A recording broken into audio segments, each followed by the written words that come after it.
Arnold?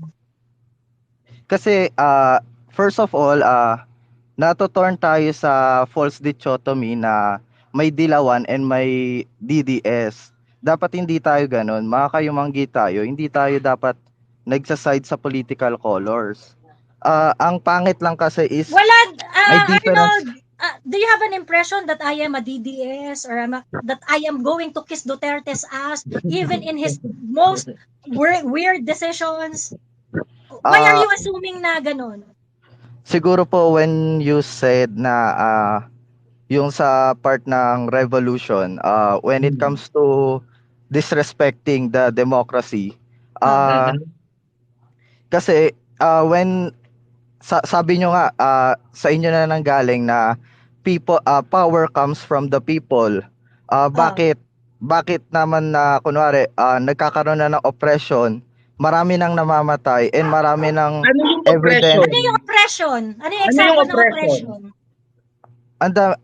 Ang daming oppressions na nangyari Like? under Like? his term. Enumerate those Yeah. oppression. Okay.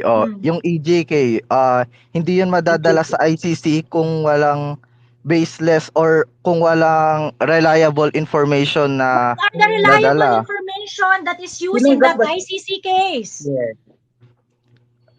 Yung Do you know? yung drug killings, yung What is yung the basis war of on that? drugs. What Sino is na the basis EJK? of that? Was there any document, name of person, list, individuals, amount of drugs that were involved or whatsoever? Yeah. Does it have that? Dun sa The are you fact sure? that Are you the sure? fact that it is brought into the International Criminal Court. Hindi yun pasado. Hindi yun, Arnold. Ako pwede Ay. akong magreklamo sa pwede akong mag-file ng Yes, ganito Arnold. Pwede akong mag-file ng case sa korte, pero ang tanong, inaccept ba ng korte? Inaccept ng ba? ICC actually. Ngayon, Does the ICC acquire jurisdiction over the Philippines? Yeah. Of course, kasi International Criminal Court ang You're wrong, Arno. That's why you do No, not I'm know what not you're talking wrong. about. What are the No. requirements before ICC acquire jurisdiction in an international criminal court? Before they're Actually, going to take naging cognizance to a crime against humanity, what are the requisites?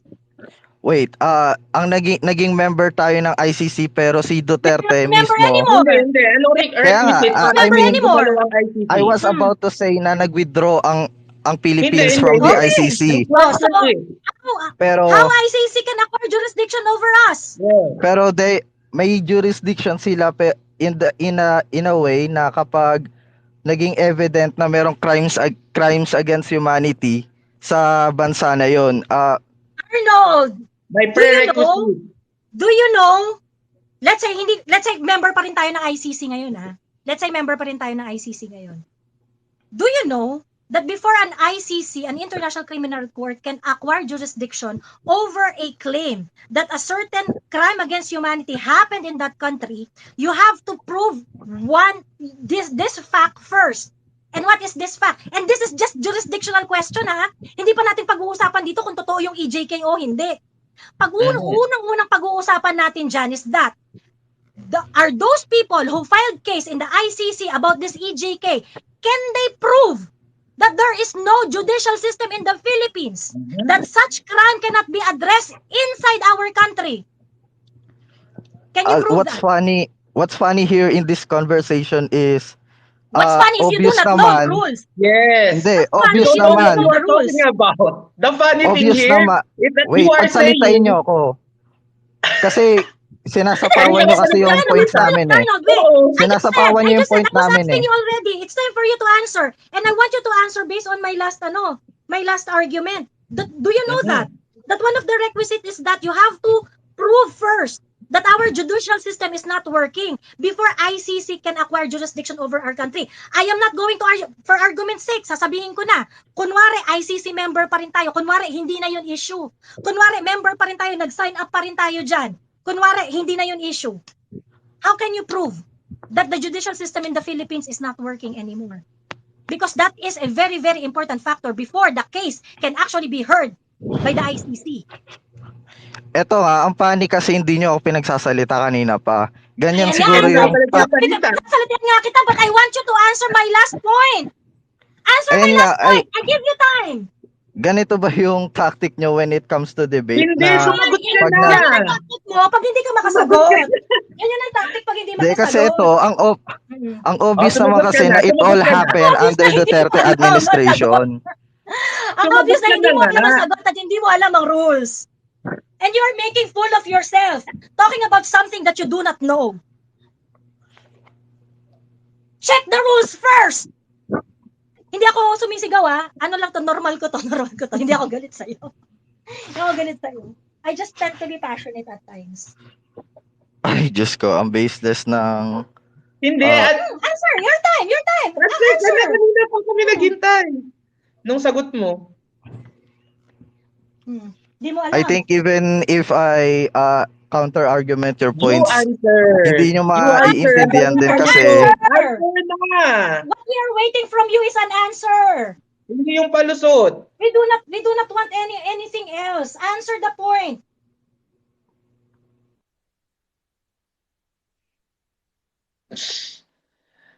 Guys, bago can't makapasok dito ang ICC, dapat siguraduhin muna na dapat hindi nag-work ang If you cannot judicial answer, I'm system going to ask natin. others to Luke made the request already. I'm going to approve Luke. Di ka makasagot pagkatapos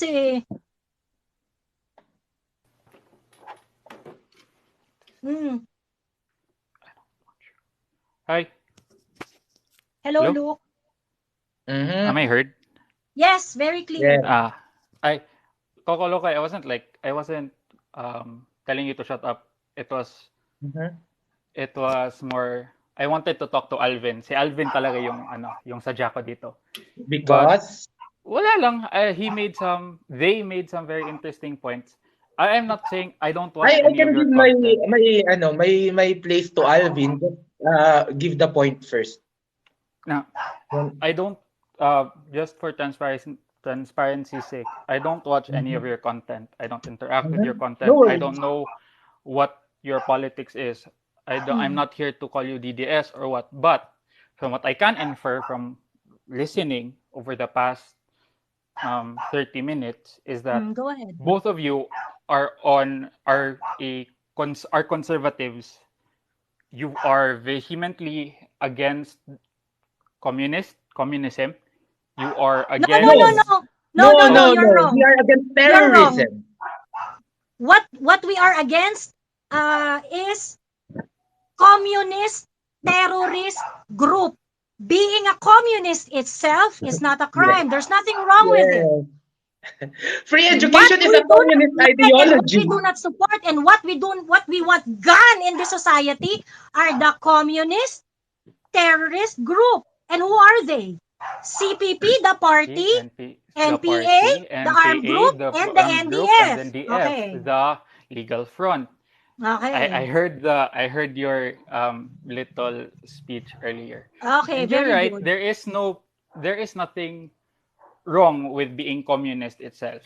However, you noticed how you immediately went from communist, terrorist, and before you become passionate, there seems to be a disconnect between there seems to be a connection in your head or in your belief system that it's not there is although you say there is nothing wrong with being communist, there you connect communism and terrorism. It seems like in your head or in your belief system that it is a married idea that if you are a communist, you are immediately a terrorist. Because there is Look, wait lang. Magsasabi lang ako. Yung mga moderator ko, please do not mute anyone. Do not mute anyone. Let them talk. Jed, stop muting people. Tatanggalin ko yung moderator status mo. Game, look. I'm sorry. Like there is a connection between communism and terrorism, because while you say that there is nothing wrong with being communist, there is nothing wrong with believing in communist ideals, you have a problem with communist groups. like if we compare, if we find the connecting thread between the NDF, the CPP, and the NPA, what is the connecting thread with the three groups? Diba? Okay. Their ideology. Diba? And Correct. diba? The But communist you don't ideology. have, Yeah. yes, The but communist you have, ideology. yeah, but Yes. you are only okay with The communist ideology. ideology as long Yes. as they don't Take up group arms. together. Take up arms, No, Yes. yeah. wait. And as No, long as I they do not didn't take up say. arms, and as long as they do not abet taking up arms. I And they wasn't don't finished. support. And they do not support.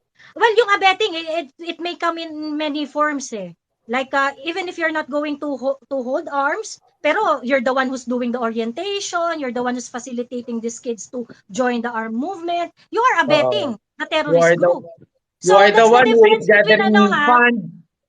that's the difference between rebellion and terrorism. Sa terrorism, hindi mo kailangan magkaroon ng baril per se para maging terorista ka. Remember, the teachers of the suicide bombers, they do not hold guns. They are pastors, they are preachers teaching the Islam boy or the Islam girl on how to do jihad in the very, very fundamental way. That it's going to be okay to these kids to be a suicide bomber. So, ayun, hindi yun kailangan maghawak ng baril nung preacher na yun. But that preacher is a terrorist. So you have no problem with believing in an idea as long as it is not propagated and as long as they do not aspire or inspire violence, correct? Is that a Correct. correct assessment? Correct. Do you have the same problem with army solicitors, with No, people I do not have the with same problem. No. Because Yes. army and Why uniformed not? men are different. Yes, because they are They have protecting the mandate. country. They have against mandate. who? Yes, we gave them power through our We gave them constitution. power. It's in our We constitution. agreed with our Look. You're right. constitution. Oh. So, So, why are you putting them in the same Why are you putting them in the same category? They both hold Because they guns. hold guns. Let me finish. Di pa ako tapos. Sige, go! They both have a belief system. They both aspire violence. And no, the question really is, Who aspire violence? Who Who are both they? aspire violence? Wait, I didn't get that. Who aspire violence? both the armed forces, anyone who takes up arms, I'm sorry. or I'm sorry, wait. You are saying that the army are aspiring for violence? yes. There is a problem with you. No. Because Okay. you are part of the social contract and part of law enforcement is for them to suppress violence. And they cannot suppress violence without taking up arms, look. So you are saying that the military are espousing violence when their very mandate is to suppress violence by being armed. What's wrong with you, Luke? What do they use? Lagi. Okay, fine. Oh, If they do not aspire to be violent, why do they take up arms? because we are given the power to protect. Is the power that we give them democratic? Do we elect these military officials? I'll tell you the process, Luke. The president is elected. The president is the commander-in-chief. Okay. The president appoints who's going to be the chief of staff. Right? Now, etong ating army, this is an institution created by our constitution. A constitution which is created by the people. A constitution which is you are part of. This constitution is our social contract. So why are you violating our social contract by saying that these military men are espousing violence? So are you saying we strike down our constitution now? The constitution is not as concrete as we'd like it to think. the Constitution has gone through amendments and changes over the years. Once the Right? We provision should on not follow the AFP Constitution. changed. Kaya Once nga, the provision on AFP changed, ever. that's the whole point. The problem, this is my not a problem. This is one of the critiques most leftists have with so conservatives. kinikriticize mo lang. Okay. Nagkakalinawan Okay. tayo. Okay, so kinikriticize mo lang. That is one of the that is one of the more yeah. Kaya nga. Okay. Look, Okay can na? I ask? How can our armed forces fight violence like Through CPP rosary? and PA?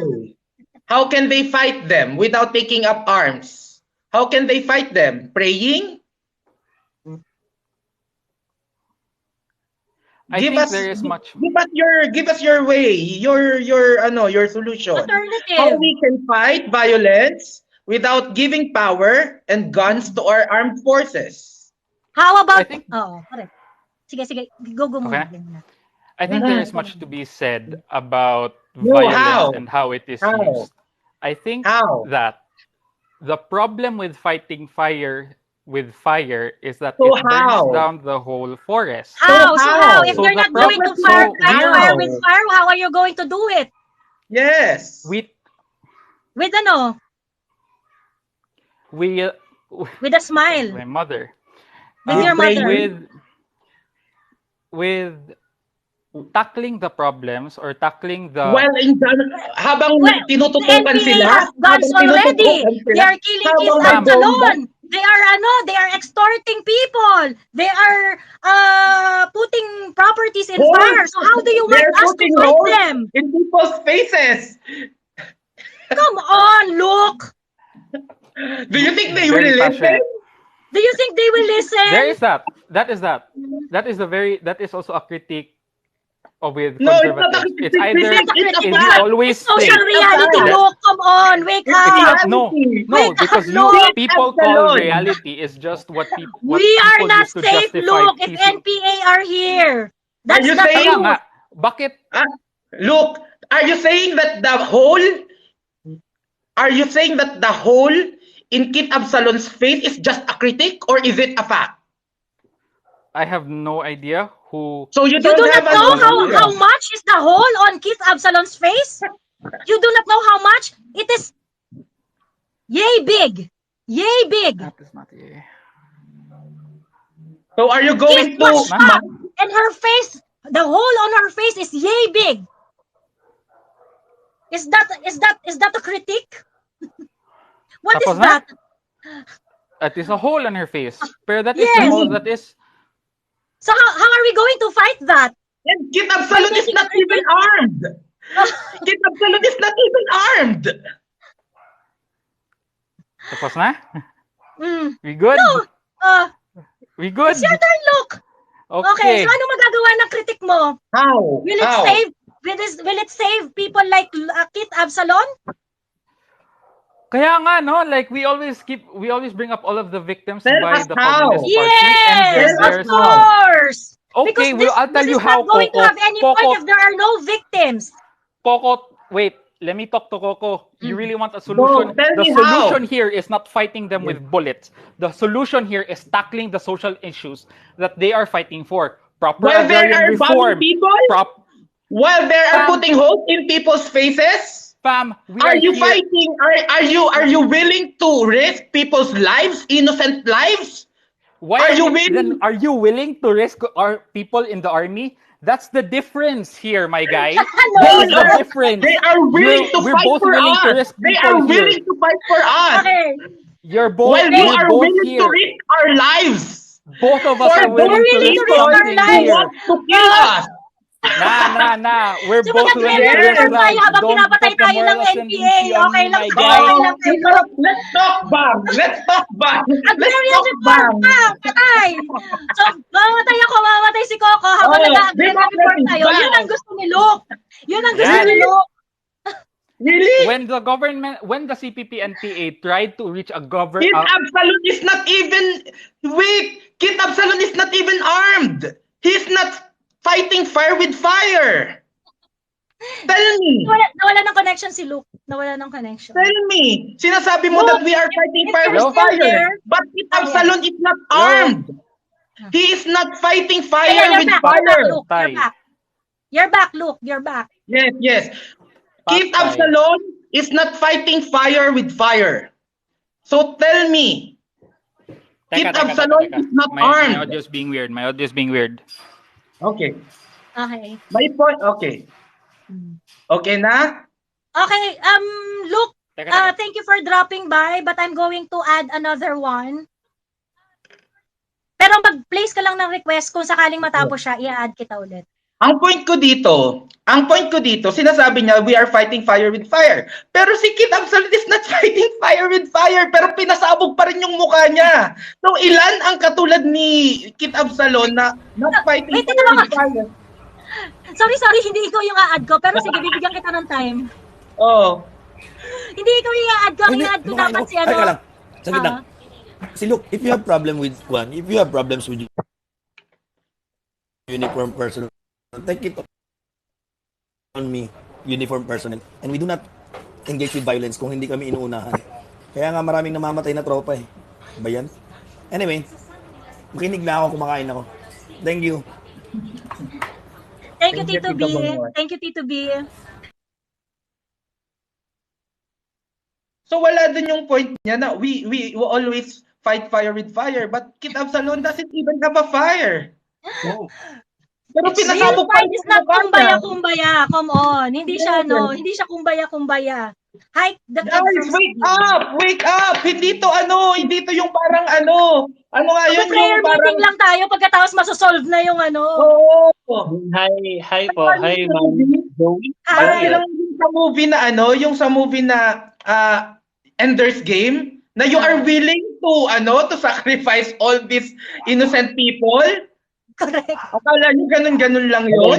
And by the way, Luke, before I give the floor to Kid from CDO, by the way, Luke, there had been a true blue negotiation with the CPP, NPA, NDF under this government. There had been a true blue negotiation with the CPP, NPA under this government. They sat on the negotiating table, they talk about it, but what did the CPP, NPA, NDF, what did they do? They continued their guerrilla ways. Nang ambush sila, pinatay nila militar natin. While on negotiating table, look! While on pandemic. Pandemic. That's Correct. true. The kid from CDO, yes, the floor is yours. Hi lang po. Hi po, Ma'am Joey and Kolokoy. Hello. Kolokoy ba? Yes. Ayun. Wala lang, hindi ko lang kasi alam kung paano to yan eh. Kasi syempre, yung problema ni Luke, medyo kakaiba yan eh. Parang kung sasabihin ko yung tito ko na sundalo na, teka lang, nandyan na yung NPA, wag ka munang kakausapin pa yan ng presidente. Before natin natakihin. Well, may na sila, may armas na sila, di ba? Yun yung logic na hindi ko maintindihan at the moment sa kanya. Pero ito lang, po, may question lang po ako kasi parang some of the people or some of the yung mga nanonood ngayon dyan na parang inaano nila ba na parang pag sinuportahan mo pala yung government, like the government right now, automatically Duterte, DDS ka na. Parang ako kasi parang ganito, since Ninoy came, sinuportahan ko naman si Ninoy pero I did not say na dilawan ako. Ngayon na si Duterte yung presidente, sinuportahan ko pa rin si Duterte, but it's not, that doesn't mean na DDS ako. 'Di ba? Kasi ang DDS kasi para sa kanila is yung parang thinking nila sa DDS is mga bobo na kinampihan niyo yung presidente na yan. Puro bullshit lang yung nasa bibig, ganyan. Yun yung nasa mamamatay tao, ganyan. Ako personally hindi naman ako into politics, hindi naman ako nakapagtapos kung anong barman meron, pero I'm a musician. I play music. I play music for KZ Tandingan, I play music for Sarah Geronimo. Ay, follow na kita. Pero hindi ko po yun pinagyayabang na pag KZ Tandingan sa Geronimo ako, Duterte agad yan. Susuportahan ko dapat si Duterte. Oy, dapat KZ dahil supporter ka ni ganito ganyan. Dapat yan. Hindi eh. 'Di ba? May freedom pa rin. Pero wag naman po. Sa lahat po na nagko-comment diyan. Yes, hi po. Timak, yes. Sa mga nagko-comment po diyan na parang pag sinabing sinuportahan natin yung government. Yes, we do have. It's our job. It's our responsibility to protect and to support our government. Government natin to eh. Hindi naman to America or China government eh. Philippine government to eh. Di ba? Okay. Napakabobo kasi ng idea na itinanim nyo sa utak nyo na ito yung government ni Duterte. Puro patayan, puro ganito, ganyan. If puro patayan, men, sana sa lahat ng musicians na kilala ko ngayon na nasa inline sa industry, may nabalitaan sana ako namatay. Pero wala eh. Puro durugista yung namamatay, hindi musician. Di ba? Let's just think, if you're a law-abiding citizen, wala mangyayari sa'yo. Pero dahil nilagyan mo yung utak mo na, ang dami namamatay, puro hindi mayaman yung hindi pinapatay, puro mga, ano bang term doon? Sorry, Bisaya. Ano bang term sa hindi mayaman? Puro poor lang yung pinapatay, ganyan, something like that. Di ba? Hindi ko mag-gets. Kasi, pag sinuportahan ko ngayon yung government, automatically DDS na ako. And the situation should not be, the political conversation should not be that way. DDS Dilawan. Yes. Ang low. Yes. Hindi ganun. Kasi, yun lang eh. Parang kanina lang ako nanonood sa inyo. You were not talking about Duterte. You were talking about your responsibility as a citizen, as a Filipino. Di ba? Yun lang. Wala na. So, exactly. There is nothing to talk about Duterte or Dilawan here. We are talking about, yung unang topic kanina, yung ICC, kung ano na yung pinag-uusapan. Ang layo na eh. Hanggang sa NPA, matatag ba natin sila as terrorist, ganito, ganyan. Di ba? Hindi eh. Ang layo eh. Tapos sasabihin, para si Luke kanina, medyo bastos kasi ganito siya. Habang nagsasalita ka, okay. Di ba? You're not respecting the person who is hosting this debate also, di ba? Para sa akin, doon pa lang, minus na yun. Para sa akin, minus na yun. Hindi mo nga kinikalala yung taong nag-host ngayon, tapos parang ikaw bastos ka pa sumagot. That is not the way how you debate. How do you do a debate? Hindi ganun. Musician ako pero alam ko agad na hindi ganun eh. You have to listen first. Kaya nga, kinokorek. Pag may sinabi kang, medyo tagilid doon sa sinasagot mo, kinokorek ka. Hindi, it doesn't mean na, kinokorek ka, DDS na ako. It does, no. yung thinking kasi niya kanina, habang sinasagot niyo siya, DDS kayo. Actually, I asked him kung, are you assuming that Koko and I are DDS? Actually, I have harsh criticisms to the president. Harsher than the criticisms of these people. Yes. Yeah. Just go. Diba, parang it doesn't end with Duterte. I also criticize some LGUs or some, kahit sa amin sa CDO. By the way, nandito na ako sa Manila, but I'm criticizing also our mayor. Kasi yung mayor namin, hindi ginagawa yung trabaho niya. Lalo na ngayong pandemic, ganito, ganyan. But it doesn't mean na kinikriticize ko siya. Baba ka na dyan, ganyan, ganyan. No! You criticize him because you want him to work his ass, to do his job. Yun. Di ba? Yun yung di ko maintindihan kung bakit ang gusto nila, pag nagreklamo ako, alis ka dyan. Sinong ipapalit natin? Ipapalit natin yung hindi makikipag-away, hindi makikipag ng barilan towards kung sino mang terrorist dito sa Pilipinas. At hihintayin lang natin yung ICC kasi yun dapat yung justice system natin, hindi yung Philippine justice. So, yan lang. Sana clear sa inyo na mga nanonood. Kasi kanina pa ako nanonood dito. Ayan habang inaayos ko yung mga gamit ko dito, natatawa lang ako, bakit ganun yung utak ng mga bata ngayon? Well, I don't know. I'm not the educated person. I'm not the educated person here, but parang, utak na lang ba na maintindihan mo? Oo nga no. Kaya yun pala, tama. Di ba? Ganun lang. Correct. Okay. Thank you for your feedback. No problem. Thank you. Ganito Paano ba kasi to? guys. Kunwari, nagsasalita yung tao and we think there is a point that should be addressed right away. Katulad nung sinasabi niya na yung ano natin, yung army natin, yung armed forces natin is equally violent sa NPA, is equally harboring violence. Dapat i-address natin agad 'yun. Hindi naman natin pwedeng pasalitain muna siya ng 100 na patapusin siya ng patapusin. Kung meron ng point na pwede nating pag-usapan. Then saka tayo pupunta sa susunod na point.